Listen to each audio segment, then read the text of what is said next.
আসসালামু আলাইকুম রহমতুল্লাহ। এমকে জামান সিরিজের পক্ষ থেকে আপনাদের স্বাগত। আজকের ক্লাসে আলোচ্য বিষয় যে সমস্ত শিক্ষার্থীগণ জাতীয় বিশ্ববিদ্যালয়ের অধীনে বিবিএ থার্ড ইয়ার হিসাব বিজ্ঞান বিভাগ 2025 সালের পরীক্ষার্থী, তাদের উদ্দেশ্যে শর্টকাট সাজেশন এবং কিছু পরামর্শ। শিক্ষার্থীগণ, আপনাদের হাতে এখন সময় খুবই কম। এই অল্প সময়ের মধ্যে আপনাকে 8টি সাবজেক্টের উপরে ভালোভাবে প্রিপারেশন নিতে হবে। ভালো ফলাফল করতে হলে এখনই উপযুক্ত সময়। এই সময়ের মধ্যে আপনাকে 5টা ম্যাথ সাবজেক্ট এবং 3টা থিওরি সাবজেক্ট প্রিপারেশন নিতে হবে। ছাত্রদের কথা মাথায় রেখে আমরা অনলাইন ক্লাসের ব্যবস্থা করেছি। এখানে প্রতিদিন ক্লাস হবে রাত 8টা থেকে 9টা পর্যন্ত। অধ্যায়ভিত্তিক পরীক্ষা নেওয়া হবে অধ্যায় শেষ হয়ে গেলে। আর প্রত্যেকটা সাবজেক্ট, প্রত্যেকটা অধ্যায় ফরম্যাট অনুযায়ী আলাদা আলাদাভাবে ক্লাস নেওয়া হবে। অঙ্ক শেখার একটা অভিনব কৌশল হলো ফরম্যাট। আমার আবিষ্কৃত এই ফরম্যাট অনুযায়ী অঙ্ক করলে আপনার প্রত্যেকটা প্রশ্ন নির্ভুল আনসার করতে পারবেন এবং খুব সহজে আয়ত্ত করতে পারবেন। 1 মাসের পড়া আপনি 1 সপ্তাহে কমপ্লিট করতে পারবেন। আর এটা মনে রাখার একটা সহজ উপায়। তো আসুন আজকে আমরা অ্যাকাউন্টিং ডিপার্টমেন্টের সবথেকে গুরুত্বপূর্ণ সাবজেক্ট নিয়ে আলোচনা করব, অ্যাডভান্স অ্যাকাউন্টিং 1। এই সাবজেক্টে এ প্লাস পাওয়া খুবই সহজ, কারণ এই সাবজেক্টে দেওয়া হয়েছে একটি শর্টকাট সিলেবাস। সিলেবাসে আছে মাত্র 7টা অধ্যায়। এই 7টা অধ্যায় থেকে আপনার প্রশ্ন হবে বি পার্টে 8টা এবং সি পার্টে 8টা প্রশ্ন। প্রত্যেকটা অধ্যায় থেকে প্রশ্ন হবে, পাশাপাশি যে কোনো একটা অধ্যায় থেকে 2টা প্রশ্ন হবে। সাধারণত 2 নম্বর অধ্যায় থেকে 2টা প্রশ্ন হয়, বি পার্টে 2টা, সি পার্টে 2টা। তো 7টা অধ্যায় থেকে 8টা প্রশ্ন করতে গেলে অবশ্যই যে কোনো একটা অধ্যায় থেকে ডাবল প্রশ্ন করা লাগবে। এই জন্য সুবিধা হলো এখান থেকে কমান বাঁধানো, যে অধ্যায় করবেন আপনি সেই অধ্যায় থেকে কমান আসবে। তো এখান থেকে বাছাই করে নেব আমরা সব থেকে গুরুত্বপূর্ণ সহজ অধ্যায় যেগুলো, সেই অধ্যায়গুলো যদি আপনি প্রথম 1 থেকে 4 পর্যন্ত সলভ করতে পারেন, এই 4টা অধ্যায় করলে এখানে 5টা অঙ্ক আপনি কমান পেয়ে যাবেন। যদি আপনারা রিস্ক নিতে চান, দেখা যাচ্ছে এই 5টা মানে 4টা অধ্যায় করলে 5টা বি পার্টও পাবেন, সি পার্টও 5টা সলভ করতে পারবেন। যদি 5টা অধ্যায় করেন তাহলে একটা এক্সট্রা থেকে যাবে আরো। যদি 6টা অধ্যায় করেন তাহলে 2টা অধ্যায় এক্সট্রা থেকে যাচ্ছে। সহজ অধ্যায়ের মধ্যে আছে 1 2 3 4 প্রথম 4টা, আর বেশি সহজ আছে 6 নম্বর অধ্যায়। তাহলে কয়টা হলো? 5টা। শর্ট সিলেবাসে শর্ট কোর্সে প্রথমত আপনি এই 5টা অধ্যায় করেন, তারপরে যদি আরেকটা করতে চান তার জন্য করবেন আপনি 7 নম্বর অধ্যায়। 2টা অঙ্ক আপনার এক্সট্রা থেকে যাচ্ছে। 5 নম্বর না করলেও হচ্ছে। 5 নম্বরে একটু টপিক্স বেশি, ফরম্যাটটা বেশি। প্রতিনিয়ত আমরা আপডেট সাজেশন দিব। আশা করি ইনশাল্লাহ অনেক ভালো করবেন। এখন যে টাইম আছে এই টাইমেই আমরা পরীক্ষার শেষ পর্যন্ত, পরীক্ষা শেষ না হওয়া পর্যন্ত ক্লাস চলবে। 2 থেকে 3 বার আমাদের শেষ করে রিভিশন দিয়ে মডেল টেস্ট দিয়ে কমপ্লিট করতে পারবো। আর প্রতিদিন ক্লাস হবে হয়তো 8টা থেকে 9টা পর্যন্ত। প্রত্যেকটা ক্লাস রেকর্ড করা থাকবে। যারা ভর্তি হবে, আমাদের যে রিজার্ভ ক্লাস আছে, এক একটা সাবজেক্টের উপরে 300 350 করে ক্লাস আছে, এগুলো সব ফ্রি দেওয়া হবে। আর আমাদের সাজেশন বই সম্পূর্ণ ফ্রি দেওয়া হবে, কোনো টাকা দেওয়া লাগবে না। একটা ভালো বই একজন শিক্ষকের মতো ভূমিকা রাখে শিক্ষার্থীর কাছে, কারণ ভালো বই সুন্দরভাবে গোছানো থাকে। আমার বইগুলো ফরম্যাট আকারে অনেক সহজভাবে উপস্থাপন করা।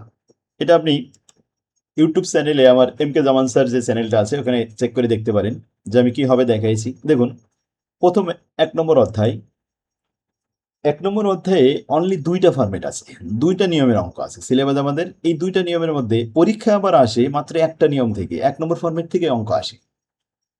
দেখুন 1 নম্বর ফরম্যাটে কয়টা অঙ্ক আছে, এইগুলো যখন আমার বই থেকে আমি প্র্যাকটিস করাবো তখন দেখবেন যে আপনার এর আগে যদি আপনি করেও থাকেন তাহলে আপনার 1 থেকে 2টা ক্লাসে একটা অধ্যায় কমপ্লিট হয়ে যাবে। আর পাশাপাশি প্র্যাকটিস করার জন্য প্রতিনিয়তই আমরা এখানে আপডেট সাজেশন দিয়ে নিব, পরীক্ষা নিব, মডেল টেস্ট নিব। কারণ ক্লাস শেষ হবে সঙ্গে সঙ্গে মডেল টেস্ট হবে, ক্লাস বন্ধ হবে না, মডেল টেস্টটা নিয়মিত হবে ক্লাস শেষে।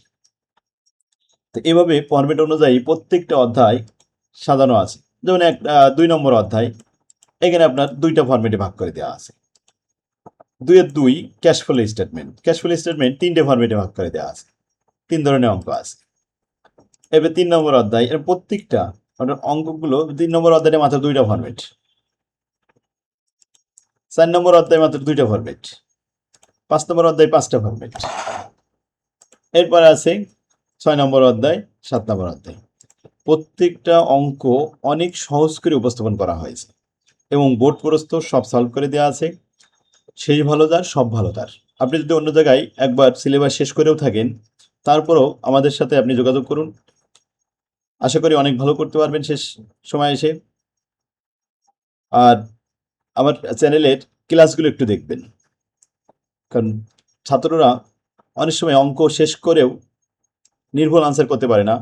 তার কারণ হচ্ছে শিক্ষক যদি ভালোভাবে উপস্থাপন করতে পারে তাহলে ছাত্রদের কাছে সহজ হয়, আর শিক্ষক যদি ভালোভাবে উপস্থাপন না করতে পারে তাহলে ছাত্রদের কাছে এটা জটিল হয়ে যায়। এই জন্য আপনি কার কাছে পড়বেন, কোথায় পড়বেন, এটা আগে যাচাই করবেন, দেন তারপরে আপনি শিক্ষক নির্বাচন করবেন। অলিতে গলিতে অনেক টিচার আছে, অনেক ইউটিউবে অনেকে দিচ্ছে, কিন্তু আপনার তো সব জায়গায় আগে চেক করতে হবে কোনটা ভালো, কোনটা আপনি বোঝেন। সবাই তো এক জায়গায় বসবে না। তো শেষ ভালো যার, সব ভালো তার। এখনই উপযুক্ত সময়। থার্ড ইয়ারে একটু ভালো করতে পারলে ফোর্থ ইয়ার একটু ভালো করতে পারলে অনেক ভালো রেজাল্ট হবে অনার্সে, এরপরে মাস্টার্স। সারা দেশে আমার ছাত্ররা অনেক ভালো পারে, আলহামদুলিল্লাহ। আপনি এগুলো কমেন্ট দেখলে বুঝতে পারবেন। দেখুন, এই যে প্রথমেই শুরুতেই এরকমভাবে ভাগ করে দেওয়া আছে, এই অধ্যায়ে কয় রকমের অঙ্ক আছে, এভাবে ফর্মেট আকারে ভাগ করে দেওয়া। এবার 1 নম্বর ফর্মেটে কয়টা অঙ্ক আছে, একটা অঙ্ক করলে সব কটা সলভ করতে পারবেন। 2 নম্বর ফর্মেটে যে কটা অঙ্ক আছে, একটা অঙ্ক করলে ওখান থেকে সব কটা সলভ করতে পারবেন। তো এই 5টা ফর্মেট করতে আপনার অনলি 2টা ক্লাস লাগবে। 2টা ক্লাসে পুরো অধ্যায়টা আপনি কমপ্লিট করে ফেলবেন। সব থেকে বিষয় হচ্ছে যে এই ক্লাসটা এই অঙ্কটা শেখার পরে আপনার সহজে আবার মনে থাকবে, আপনি ভুলে যাওয়ার কোনো সুযোগ নেই। আর প্রত্যেকটা ক্লাস রেকর্ড থাকবে, যারা লাইভ ক্লাস করতে না পারবে প্রতিদিনের রেকর্ড প্রতিদিন পেয়ে যাবে, এটা একটা সুবিধা। তো আসুন আমরা অধ্যায়ভিত্তিক সাজেশনটা একটু দেখে আসি। অ্যাডভান্স অ্যাকাউন্টিং অনের যে সাজেশন নিয়ে আলোচনা করছিলাম, এখানে চূড়ান্ত সাজেশন অধ্যায়ভিত্তিক দেওয়া হয়েছে। তাহলে এখানে ম্যাথ কয়টা করতে হবে? 1 নম্বর ফর্মেট থেকে প্রবলেম 1, 2, 4, 5, 7, 17, 19, 22, 24, 29, 30, 31, 34 এবং 35। বি পার্ট এবং সি পার্ট 1 নম্বর ফর্মেট থেকে আসবে। 2 নম্বর ফর্মেট থেকে এই অধ্যায়ের অঙ্ক পরীক্ষা আসছে না, এই জন্য এই করে প্র্যাকটিস করলে বি পার্ট এবং সি পার্ট সব কমন পাবেন। 2 নম্বর অধ্যায় খুবই কম, অল্প কটা সলভ করতে হবে, এই করে করলে এনাফ। এরপরে আছে 2 cash flow statement. 3 number revenue recognition, সব পেজ নম্বর সহ দেওয়া আছে, বইয়ের পেজ নম্বর সহ দেওয়া আছে। আর অধ্যায় শেষ হওয়ার সাথে সাথে এই পুস্তকগুলোই আবার প্র্যাকটিস করতে দেব এবং সেখান থেকে পরীক্ষা নিব। যে শর্ট সাজেশন, শর্ট কোর্সের অল্প সময়ের মধ্যে সবগুলো কমপ্লিট করে রিভিশন দেওয়া হবে এবং পরীক্ষা শেষ না হওয়া পর্যন্ত চলতে থাকবে। পরীক্ষার দিন সকালেও ক্লাস নেওয়া হবে, সব কিছু বুঝাই দেওয়া হবে। আপনার সুবিধা অসুবিধা সর্বদাই সার্বক্ষণিক আমি সাথেই থাকবো। আমার তৌফিক ইল্লা বিল্লাহ। আসসালামু আলাইকুম রহমতুল্লাহ। ভিডিওটা শেয়ার করে আপনার টাইম লাইনে রেখে দিন, পরে কাজে লাগবে। আসসালাম।